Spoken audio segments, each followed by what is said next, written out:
एक बार एक महात्मा किसी सभा में बोलने के लिए गए।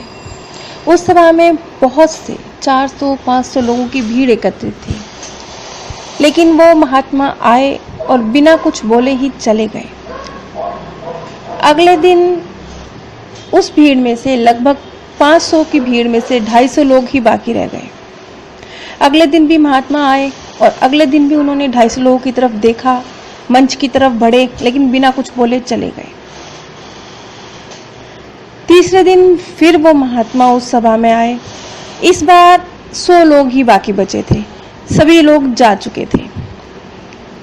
लेकिन इस बार भी महात्मा आए, उन्होंने सबकी तरफ आशीर्वाद का हाथ अपना बढ़ाया, लेकिन बिना कुछ बोले चले गए।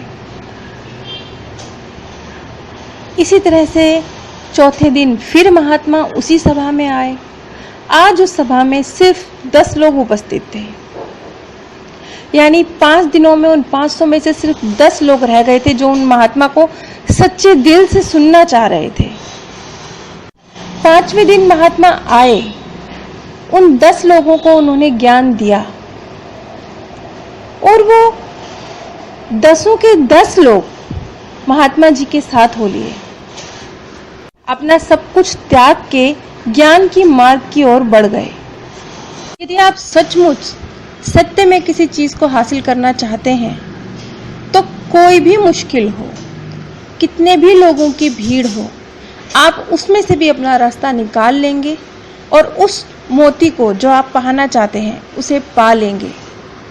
लेकिन ये धैर्य तभी पैदा होता है जब आप उस वस्तु को सच्चे दिल से प्रेम पूर्वक चाह रहे होते हैं।